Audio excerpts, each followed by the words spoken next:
Do you find beautiful scarves at the thrift store, but you're never quite sure what you're going to do with them? How about we decorate one and create a charming wearable art accessory?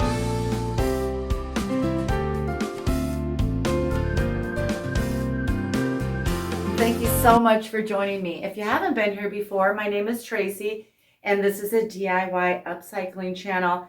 And I want to decorate a scarf today. I love getting artsy and crafty, one of my favorite things to do. I'm starting with this scarf from the thrift store. It's 72 inches long and 27 inches tall.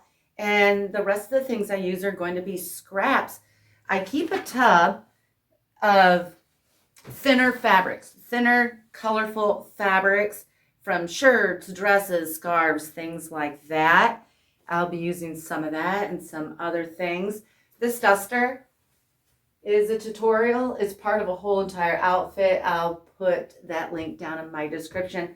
Let's work on the scarf. Because my scarf is sort of two-toned like this, I made sort of a design decision to work on just the gray for the most part, and I'm going to add some layers to that and not to this. But you most likely won't have a scarf like that, and if I had one more like this, what I'm going to do to the gray area, I would do to the whole bottom of, say, a scarf like this. Now I'm at the bottom of my scarf. My gray area is 14 inches across, but yours is going to be a different size most likely, so I'm not going to go into great detail about the widths of the fabrics, just maybe the height. So I cut 2 pieces of fabric from a scarf from a skirt. And you can finish your edges however you want. You can serge that. You can do a rolled hem. I'm burning mine. These synthetic fabrics kind of melt at the edges and help stop fraying. Now I'm going to take these pieces and overlap the bottom about 1 inch. And this one is already pleated, so I can lay that straight across and I'll stick a few pins in there. This one is a little bit bigger so that I can do some subtle pleating. So I'll lay this, overlap it 1 inch, and stick a few pins in here just so that subtle pleating is balanced. Now I'm going to sew these on. I'll sew them with a zigzag stitch. I'll stay fairly close to the top on both. And this one, I'll sew and kind of pleat, sew over it as I go along. I have my tension set on a low number for these sheer fabrics.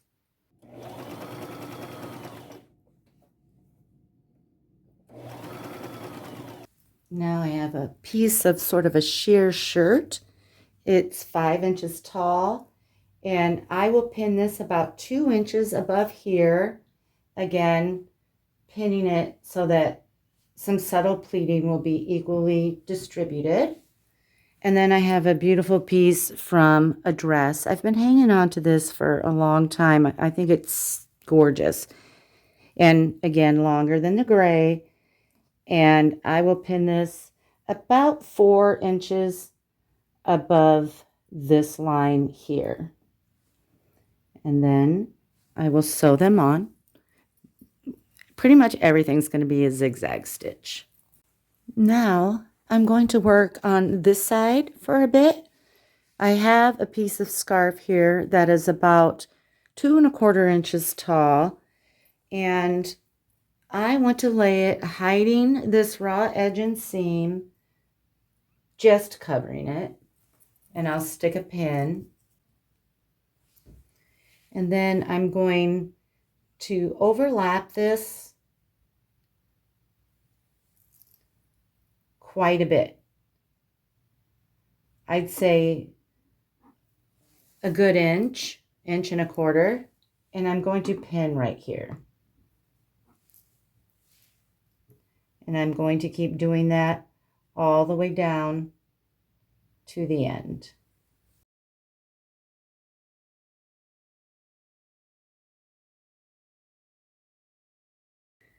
And now when I sew, I'll be using a zigzag stitch in sage green thread.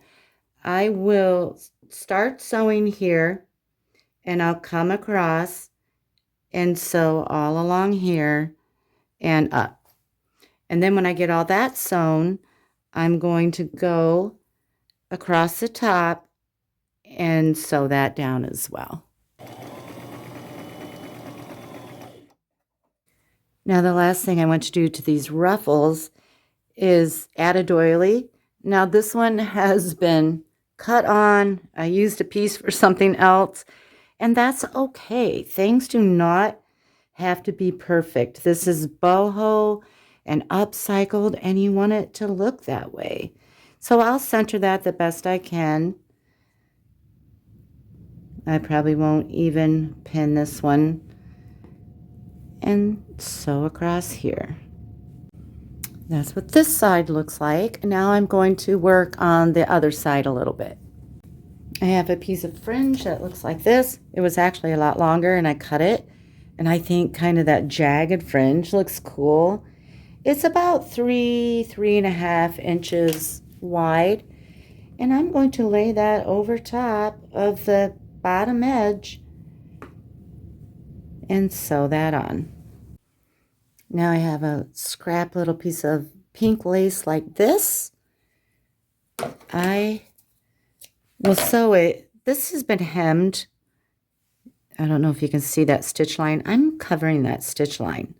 I'm going to start at one end, sew it straight on, and I will just do one row of pink zigzag stitching down the middle, and that'll give it a little dimension at the top and the bottom. I have 5 little 3D crochet flowers cut from a doily, and I'm going to lay these across this top line, half on this fabric and half on the scarf.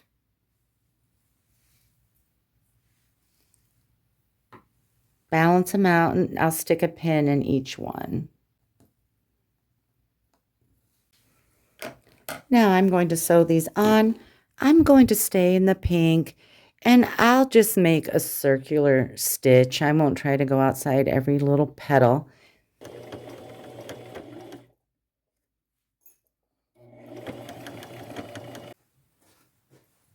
Here's what it looks like at a little more of a distance.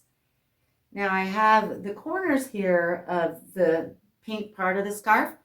I want to add like a little tassel-y, fringy collage right there.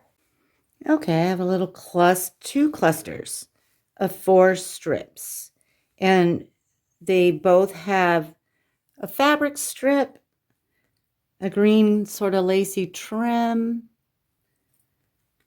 a piece of pink lace, and a piece of sort of ecru colored lace.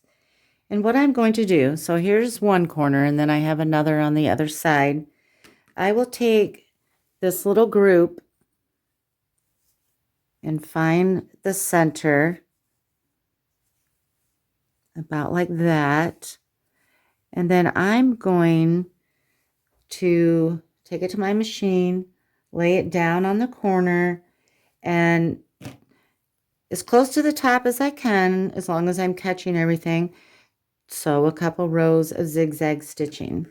And then I'll go to the opposite side and do the same thing. Here's my little tassels. Now what I want to do is just on one side, I want to create my own little branch with leaves and make an applique bird to sew onto that. So the first thing I did is I have a piece of fabric like this. I cut out sort of a messy Y. I didn't draw it on the fabric or make a pattern. I just kind of free-handed this Y. And now I want to sew it on. So I'm going to stick a few pins in it just so it doesn't shift around on me. Now I'm going to sew this on, and I'm going to have a little fun with my sewing machine. I'm going to use dark brown thread, and I'm going to sew 2 rows on each side coming down. But I'm not going to sew a straight line. I'm going to zigzag, well, not zigzag, like a curvy zigzag all the way down. And then I'm going to come back and crisscross it the opposite way. I don't want two zigzags going the same way. I want to crisscross them all the way down. Just add a little interest and kind of like bark, I'm thinking.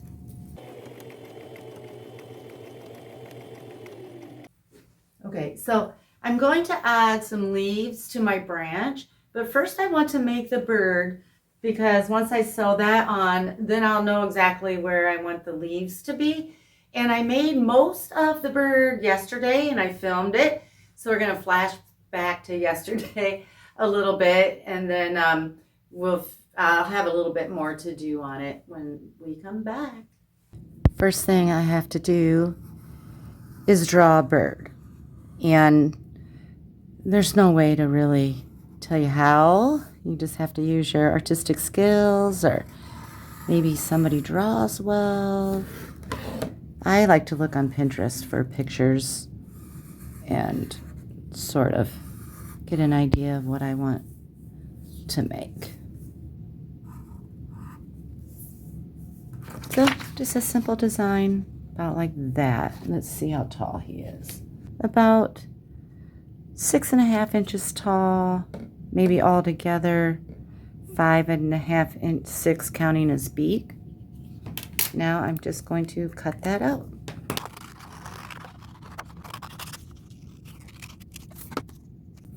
So I found a piece of textural fabric, and I'm going to trace the whole bird on this and cut it out.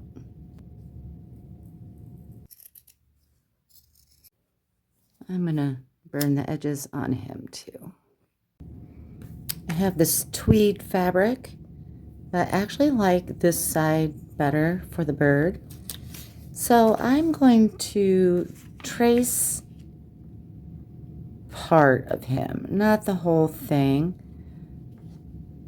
I'd say maybe from below his belly here to about here, and burn the edges. Actually, I'm going to cut his beak off because I'll be using a different fabric for that. Now I'm going to lay this on the white fabric and stick a couple pins in there.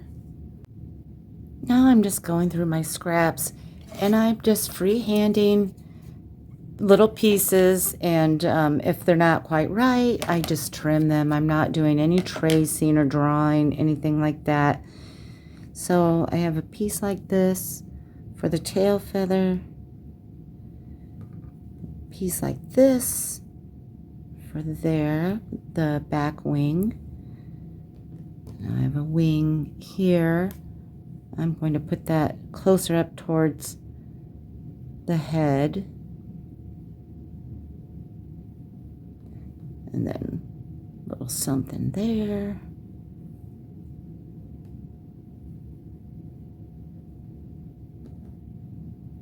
And his little beak.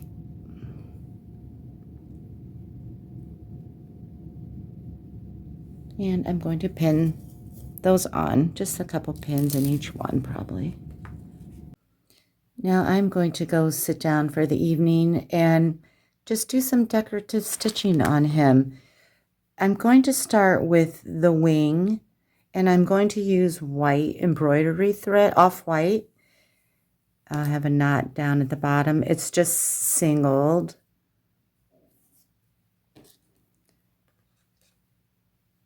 And maybe I'll start right here. Come up. Catch a little bit of that fabric. Now I have a little straight line underneath. I'm going to come up at an angle.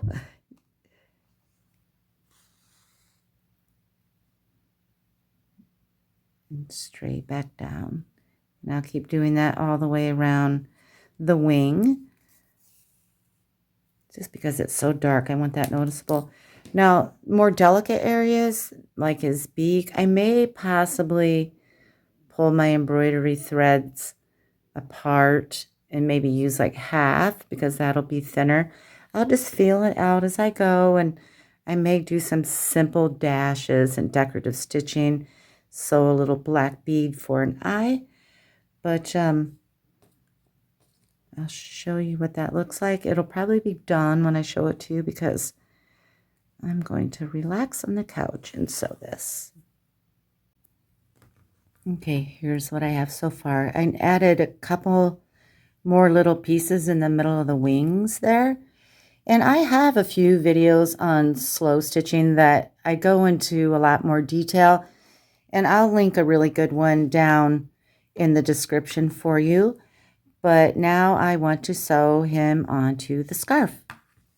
I will also have some still photos at the end so you can see more of the details. I want to keep the bird fairly low so that when I wrap the scarf around my neck, he doesn't get lost up towards the top. So I'll put him probably right about there, and I'm going to stick a few pins. I'm going to stitch my little bird on with embroidery thread, except for the beak. I am going to try to match the color and use regular thread since it's so tiny. But on the rest of it, I will use pink embroidery thread on the pink areas. I'll use white, off-white on the off-white areas. I'll continue with this green on the tail, and I'll use white on the wings since I trimmed that one out in white. All right, I'll get him stitched on.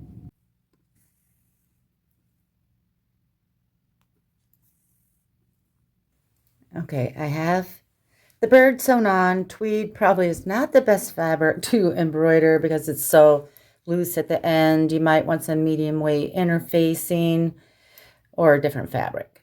I have some leaves from a doily like this. I just cut them off, and I think I'll put them about in this position, pin them on, go around the edges with a coordinating color of thread and a zigzag stitch.